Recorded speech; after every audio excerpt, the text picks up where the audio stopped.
वक्त सब कुछ मिटा देता है, पर यादों का दाग गहरा होता है। जो खो गया एक पल में, उसी से जिंदगी का इरादा ठहरता है। खामोशी का भी पहरा होता है। हर कोशिश के बाद समझ आया, मोहब्बत का एक ही चेहरा होता है।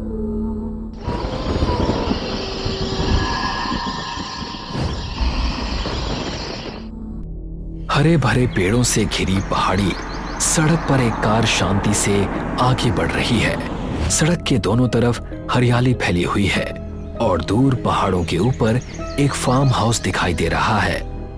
कार चला रही रिया की नजर उस फार्म हाउस पर पड़ती है। उसे वो जगह बहुत सुंदर लगती है। वो आगे की सीट पर रखे अपने बैग से कैमरा निकालती है और कार को सड़क के किनारे रोकती है। रिया कैमरे को आंखों के सामने लाती है और तस्वीर लेने की कोशिश करती है, लेकिन कैमरा अचानक अटक जाता है।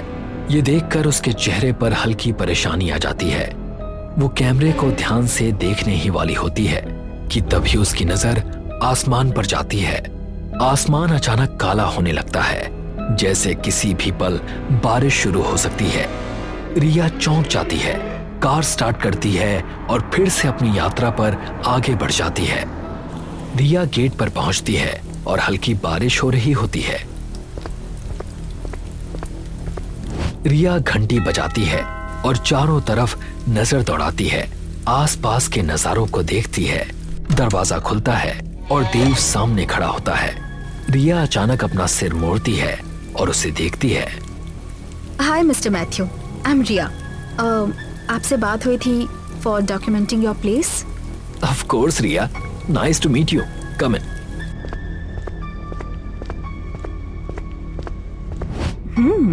काफी अच्छा घर है आपका। देव हल्की सी मुस्कान के साथ जवाब देता है। आप यहाँ कितने टाइम से रह रहे हैं? यही कुछ सालों से। अब सब चले गए हैं और मेरा भी यहाँ मन नहीं लगता, तो सोचा ये सब छोड़कर वापस कनाडा शिफ्ट हो जाऊं। Oh great. So what do you do there? I mean your profession? I am a reconstructive surgeon. सीधी भाषा में बोलूं तो प्लास्टिक सर्जरी करता हूँ। Oh really? That's really commendable. So आप वो सब छोड़कर यहाँ? रिया उसकी ओर मुस्कुराती है। कुछ देर बाद वो दोनों बैठ जाते हैं। देव रिया के सामने बैठता है और दोनों बातचीत जारी रखते हैं। लास्ट केस जो मैंने हैंडल किया था, मेरी वाइफ का था। कार एक्सीडेंट हुआ था। ट्रक की स्टील रॉड्स सीधा उसके चेहरे में घुस गए थे। 93 स्टिचेस, 8 प्लेट्स मैंने अपने हाथों से लगाई। शायद वो दर्द उसके लिए मेरे प्यार से बढ़कर था। उसने सर्जरी के 2 हफ्ते बाद ही। Sorry for your loss mister Matthew. It's completely all right. मेरा मन वहां नहीं लग रहा था, इसीलिए मैं अपने पेरेंट्स के साथ रहने के लिए इंडिया आ गया। लास्ट कोविड वो भी मुझे छोड़कर चले गए। So I am planning to sell off this property now and you can start your work the way you want. Just let me know if you need any help. Sure, let me take a quick round in the property. May I? Absolutely. Just make sure कि वो hallway के last वाले room को ना खोलो। क्यों? बस पुराने डस्टी सामान है, काफी चूहे और कॉकरोचेस होंगे, so let it be. Thanks a lot. बताने के लिए। Okay, I'll start my work. देव सिर हिलाकर हाँ कहता है, जबकि रिया दीवार पर लगे फ्रेम्स को देखती रहती है। रिया अपना कैमरा निकालती है और बाहर से फार्म हाउस की तस्वीर क्लिक करते समय क्या गलती हुई ये देखने लगती है। वो कैमरे का फोल्डर खोलती है और पाती है कि शटर की गड़बड़ी के बावजूद उसने वास्तव में फार्म हाउस की तस्वीर ले ली थी। वो मुस्कुराती है और दूसरी तस्वीरें देखने के लिए स्क्रॉल करती है। कुछ समय के बाद वो स्क्रॉल करना बंद करती है और फिर उसी फार्म हाउस की तस्वीर को खोलती है जहां उसे कुछ अजीब लगता है। तस्वीर को करीब से देखने पर वो पाती है कि वो तस्वीर तेज धूप के दौरान ली गई थी। ये थोड़ा अजीब लगता है, लेकिन वो इसे अनदेखा कर देती है। सोचती है कि शायद ये कोई गलतफहमी है। फिर वो जल्दी से अपने कैमरे का मेमोरी कार्ड बदलती है और कुछ नई तस्वीरें लेने के लिए उठ जाती है। इसी बीच देव अपने कमरे में कुछ दवाइयां, सुइयां और बाकी पैकेट्स ढूंढ रहा है। सभी चीजें लाल कपड़े में लिपटी हुई हैं और उन पर कुछ बाल भी है। जैसे ही वो अपना चेहरा दरवाजे की तरफ मोड़ता है, कैमरे की शटर की आवाजें सुनाई देती हैं। रिया को फ्रेम्स में एक अजीब सा पैटर्न नजर आता है।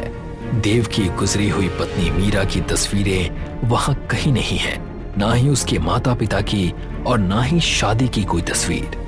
वो देव को बुलाने के लिए सोचती है, लेकिन फिर वो इस बात को जाने देती है और अपना काम जारी रखती है। वो आगे बढ़ती है और प्रॉपर्टी की दीवारों, आर्टिफैक्ट्स और अन्य सामान की तस्वीरें क्लिक करती है। रिया हॉलवे से बाहर निकलती है और पाती है कि बेडरूम का दरवाजा बंद है। बिना ज्यादा सोचे वो मुड़ती है, लिविंग रूम के कैबिनेट की तरफ चलती है, दूसरा ड्रॉर खोलती है, चाबी का गुच्छा निकालती है और पूरी निश्चिंतता के साथ सही चाबी चुनती है। लेकिन वापस जाने के बीच ही वो ठिठक जाती है जब उसे एक तेज एहसास होता है। वो कैसे जान गई कि चाबियां कहाँ हैं और कौन सी चाबी इस लॉक में फिट होगी? मुझे ये कैसे पता? इस एहसास को नजरअंदाज कर वो लिविंग रूम में लौटती है, चाबी को देखती है, फिर खुला कैबिनेट तलाश करती है, लेकिन कुछ नहीं मिलता। ना कोई पहचान, ना कोई लॉजिक, सिर्फ बढ़ती बेचैनी जिसे वो जल्दी ही एक तरफ कर देती है। कुछ ही पलों बाद वो फिर से बेडरूम की ओर बढ़ती है। वो दरवाजा खोलती है और अंदर कदम रखती है। शाम हो रही है और बारिश अब जोर से शुरू हो चुकी है।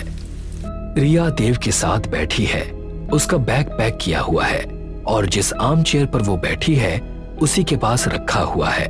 देव उसके सामने बैठा है और एक किताब पढ़ रहा है। शिट मैन, मुझे लगा था बारिश रुक जाएगी, बट ये तो और बढ़ गई।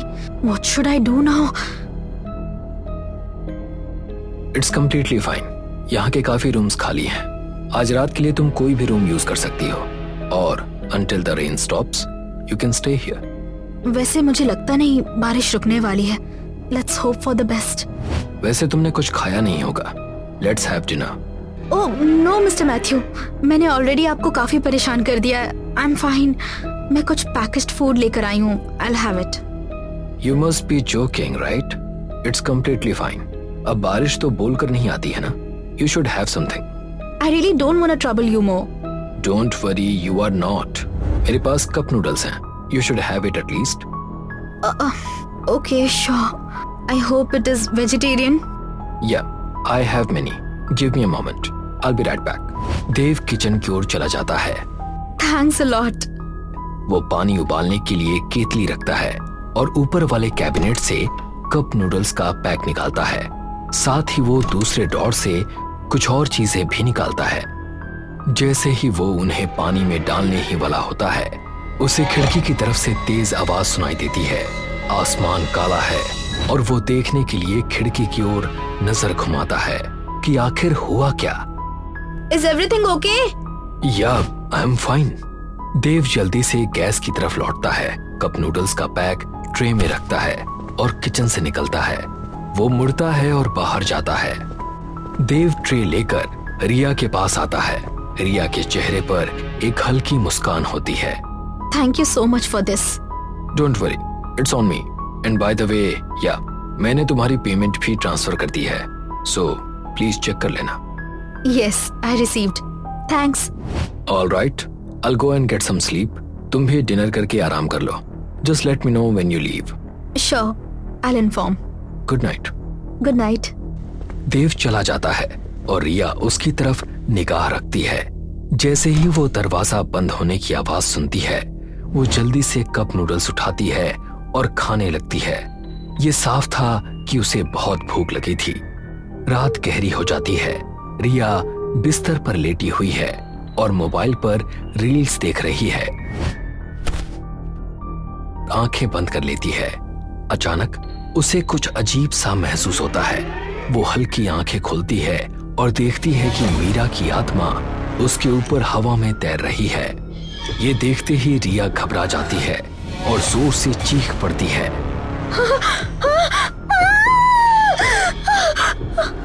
वो जल्दी से उठती है, गहरी सांस लेती है और समझती है कि शायद ये उसका भ्रम है। वो कमरे से बाहर आती है और पाती है कि घर में पूरी तरह अंधेरा है, कहीं कोई लाइट नहीं है। सिवाय एक के जो हॉलवे के आखिर में चल रही है, वही कमरा जिसमें देव ने उसे जाने से मना किया था।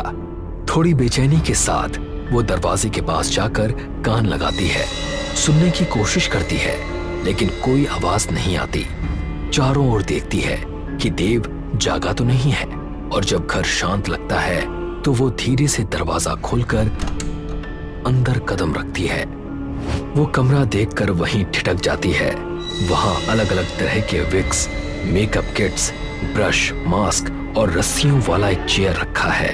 एक दीवार पर बहुत सारी पोलराइड तस्वीरें लगी हैं, हर एक पर हाथ से लिखा छोटा नोट। जब वो करीब से देखती है तो उसे डरावना एहसास होता है।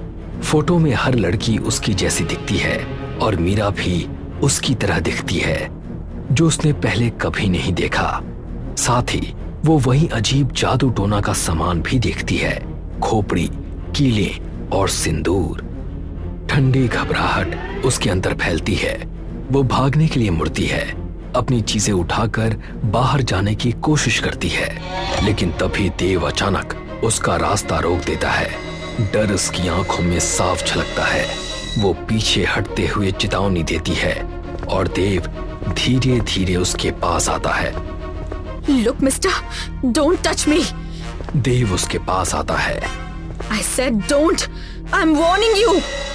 देव रुकता है और रिया की ओर देखता है। डर उसकी आंखों में साफ झलकता है। आंसुओं की नमी उसके गालों पर दिखाई देती है और वो लगभग टूटने ही वाली है। आवाज में अजीब सा सुकून लिए देव बोलना शुरू करता है। डोंट वरी, मैं तुम्हें कोई नुकसान नहीं पहुंचाने वाला, बस मेरा साथ दो। मैं बुरा इंसान नहीं हूँ। What do you mean? साथ दो? वो लड़कियां कौन है? What the hell are you doing here? I can explain. I don't wanna hear anything. मुझे जाने दो, मैं अपना मुंह बंद रखूंगी। I don't fear anyone, but तुम्हें मेरी बात सुननी होगी। मुझे ना कुछ सुनना है और ना कुछ जानना है। Get off my way, else तुम्हारे लिए अच्छा नहीं होगा। यहाँ दूर दूर तक कोई नहीं रहता। नियरेस्ट पुलिस स्टेशन भी 3 किलोमीटर दूर है। You can't do anything. रिया उसका कॉलर पकड़ती है और जोर से चिल्लाती है। What the hell are you up to? क्या चाहिए तुम्हें? अचानक एक ही पल में देव आगे बढ़ता है और पहले से भरी हुई एक सुई रिया को चुभोता है। एक तेज चुभन रिया को महसूस होती है और वो पीछे हटती है, गुस्से में चिल्लाते हुए। लेकिन जैसे जैसे वो चिल्लाती है, उसकी ताकत धीरे धीरे खत्म होने लगती है। सब घूमने लगता है। रिया की नजरें धुंधली हो जाती हैं और वो जमीन पर गिर पड़ती है। देव उसके ऊपर खड़ा होता है। रिया अपनी फीकी पड़ती हुई नजरों से ये देखती है जब अंधेरा उसके चारों ओर फैलता है। इसी पल का फायदा उठाकर देव उसे उठाता है और उसी कमरे की उसी चेयर पर बैठा देता है। उसके हाथ और पैर को कसकर रस्सी से बांध देता है। कुछ समय के बाद रिया को होश आता है। वो धीरे धीरे लौटती हुई नजरों से देखती है कि वो बंधी हुई है। देव वहीं खड़ा है, मास्क उसकी गर्दन पर, एप्रन पर खून, सर्जिकल ग्लव्स पहने हुए और उसी खोपड़ी पर धुआंदानी से वो एक अजीब सी आरती कर रहा है। रिया गुस्से में चीख पड़ती है। What are you up to, you swine? मैंने तुम्हारा क्या बिगाड़ा है? आई एम सॉरी रिया, मेरे पास कोई ऑप्शन नहीं था। अब जो मैं तुम्हें बता रहा हूँ ध्यान से सुनो। मीरा मेरी लाइफ का वो सच है जो मैंने आज तक किसी को नहीं बताया। मीरा से मैं उसी एक्सीडेंट के बाद मिला। उसकी रिकंस्ट्रक्टिव सर्जरी मैंने ही की थी। हर दिन उसके साथ रहकर उसे देखकर मैं खुश होने लगा था। शायद वो मेरी मोहब्बत, मेरी जरूरत बन चुकी थी। इससे पहले कि मैं उससे कुछ कह पाता, उसने अपने आप को खत्म कर लिया। पर मेरा क्या रिया, मैं तो उसके बिना नहीं रह सकता था ना। इसीलिए मैंने सोच लिया मैं उसे फिर से बनाऊंगा। मैं उसे पाकर ही रहूंगा, फिर चाहे कुछ भी हो जाए। देव, तुमने इस चीज के लिए इतनी लड़कियों को किडनैप किया? नहीं। क्या मतलब? देव हल्की मुस्कान के साथ एक तरफ हटता है और तस्वीरों से भरी दीवार को रिया को दिखाता है। रिया देखती है और उसकी सांस रुक जाती है। उसे जो चेहरे दिख रहे हैं वो किसी अजनबी के नहीं बल्कि उसके ही हैं। हर तस्वीर, हर एंगल, हर नोट एक ठंडी सिहरन उसकी रीढ़ में दौड़ जाती है जब सच उसके सामने आता है और कांपती घबराई नजरें लेकर वो धीरे धीरे देव की ओर देखती है। See how far we came. तुमने इसके पहले कभी रेसिस्ट नहीं किया रिया, बट आज मुझसे थोड़ी गलती हो गई, वरना आज का दिन भी पहले जैसा ही होता। ये क्या हो रहा है? ओह कम ऑन रिया, क्या तुम्हें याद नहीं? होगा भी कैसे, तुम यहाँ 1 महीने से आ रही हो एक लूप में। आज भी कुछ अलग नहीं, बस आज तुम्हारे पानी में उस दिव्य पूजा वाले राख को मिलाना भूल गया और तुम्हें पता चल गया। बट ट्रस्ट मी, ज्यादा टाइम नहीं लगेगा और दर्द भी नहीं होगा। I hope. देव स्कैल्पेल की तरफ बढ़ता है। रिया डर के मारे उस पर नजर गड़ाए रहती है। तभी दिखता है कि उसके पीछे मीरा की आत्मा तैर रही है। रिया सिर हिलाती है और डर उसकी आंखों में साफ दिखाई देता है।